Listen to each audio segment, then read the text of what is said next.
दोस्तों, हजरत ईसा अलैहिस्सलाम की वफात के बाद क़यामत को सिर्फ 40 साल रह जाएंगे।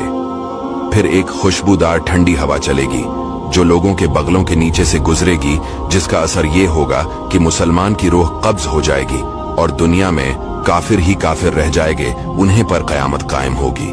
जब खुशबूदार हवा गुजरने की वजह से तमाम मुसलमानों की वफात हो जाएगी, इसके बाद फिर 40 बरस का जमाना ऐसा गुजरेगा कि इसमें किसी की औलाद ना होगी, यानी 40 बरस से कम उम्र का कोई ना रहेगा और दुनिया में काफिर ही काफिर होंगे। अल्लाह कहने वाला कोई ना होगा। कोई खाना खाता होगा, कोई खेती कर रहा होगा, गरज लोग अपने अपने कामों में मशगूल होंगे कि दफातन हजरत इसराफील अलैहिस्सलाम को सूर फूंकने का हुक्म होगा। शरू इसकी आवाज बहुत बारीक होगी और रफ्ता रफ्ता बहुत तेज हो जाएगी। लोग कान लगाकर इसकी आवाज सुनेंगे और बेहोश होकर गिर पड़ेंगे और मर जाएंगे। आसमान, जमीन, पहाड़, यहाँ तक कि सूर और हजरत इसराफील और तमाम मलाइका फना हो जाएंगे। इस वक्त उस अल्लाह के सिवा कोई ना होगा। वो फरमाएगा, आज किसकी बादशाहत है? कहाँ है जब्बारी, कहाँ है मुतकब्बिरीन? मगर है कौन जो जवाब दे? फिर खुद ही फरमाएगा, सिर्फ अल्लाह वाहिद की सल्तनत है। फिर जब अल्लाह ताला चाहेगा, हजरत इसराफील को दोबारा जिंदा फरमाएगा और सूर को पैदा करके दोबारा फूंकने का हुक्म देगा। सूर फूंकते ही तमाम अव्वलीन और आखिरीन, मलाइका, इंसान, हैवानात और जिन मौजूद हो जाएंगे। सबसे पहले हुजूर सल्लल्लाहु अलैहि वसल्लम अपने कब्र मुबारक से यूं बरामद होंगे कि दाहिने हाथ में सिद्दीक़ अकबर का हाथ, बाएं हाथ में फारूक आज़म। फिर मक्का और मदीना के मकाबिर में जितने मुसलमान दफन है, सबको अपने हमराह लेकर मैदान हशर में तशरीफ ले जाएंगे।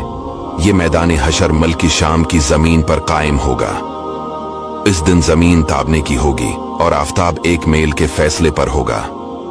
दोस्तों, आफताब 4000 बरस की राह के फैसले पर है और इसकी तरफ आफताब की पीठ है। फिर भी जब सर के मुकाबिल आ जाता है, घर से बाहर निकलना दुश्वार हो जाता है। इस वक्त की एक मील के फैसले पर होगा। तेज और गर्मी का क्या पूछना, और अब मिट्टी की जमीन है, मगर गर्मियों की धूप में जमीन पर पांव नहीं रखा जाता। इस वक्त जब ताबने की होगी और इस कदर से पसीना निकलेगा, 70 गुज जमीन में जज्ब हो जाएगा। फिर जो पसीना जमीन ना पी सकेगी, वो ऊपर चढ़ेगा, किसी के टखनों तक होगा, किसी के घटनों तक, किसी के कमर, किसी के सीने तक, किसी के गले तक, और काफिर के मुंह तक चढ़कर मिसले लगाम के जगड़ जाएगा, जिसमें वो डबकियां खाएगा।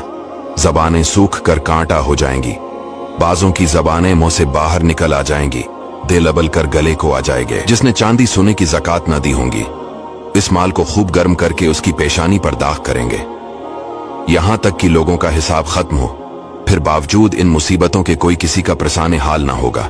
भाई से भाई भागेगा, माँ बाप औलाद से पीछा चढ़ाएंगे, बीबी बच्चे अलग जान चराएंगे। हर एक अपनी अपनी मुसीबत में गिरफ्तार, कौन किसी का मददगार होगा। दोस्तों, ये है महशर का दिन।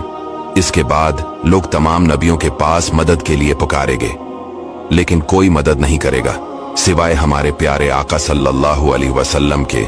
इसीलिए दोस्तों, अपने नबी सल्लल्लाहु अलैहि वसल्लम से मोहब्बत कीजिए। हुजूर पेशे हक मसदा शिफात का सुनाते जाएंगे, आप रोते जाएंगे, हमको हंसाते जाएंगे। दोस्तों, इस वीडियो को शेयर जरूर कीजिएगा।